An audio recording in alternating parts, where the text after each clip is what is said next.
Friends, வணக்கம். இன்றைக்கு பாருங்கள், வெண்டைக்காய் கிடச்சிருக்கு. அரைச்சிக்கலாம். நல்லா லாங்காக இருக்காங்க இவங்க. ஒன்றை மட்டும் அப்படியே விட்டுட்டேன் விதைக்கு. நீ சொன்ன விதை கிடைக்கணும். கத்திரிக்காய் பாருங்கள், வரி கத்திரிக்காய், நீலக்கலர் கத்திரிக்காய் நிறைய தான் கிடச்சிருக்காங்க. செம்பருத்தி பாருங்கள், என்ன டார்க் ரெட்டு. இவங்க ஒரு ரோஸ் பெட்டல்ஸ் கம்மியாக இருக்கும், ஆனால் அழகாக இருப்பாங்க. எனக்கு இந்த செம்பருத்தி செடி ரொம்ப பிடிக்கும். ஒரு மாதிரி ஆஷ் கலர்ந்த இலை எப்பவுமே நல்லா இருக்கும் பார்க்குறதுக்கு. ஷெய்ப்பாகவும் இருப்பாங்க. எல்லோ பாருங்கள், அழகாக இருக்காங்க.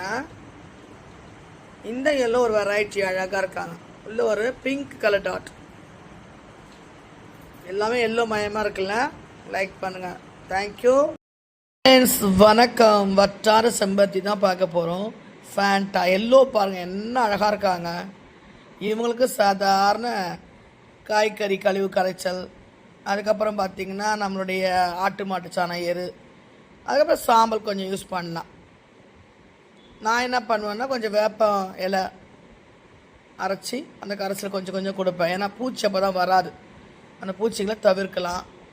முடிஞ்ச அளவு கொஞ்சம் முருங்கை இலையும் கருவேப்பிலை இலையும் காய வச்சு நல்லா அரைச்சி அந்த கரைசல் நல்லா தண்ணியாக ஃபார்ம் பண்ணி லிக்விடாக அதெல்லாம் வடிகட்டிட்டு கொஞ்சம் கொடுக்கலாம்.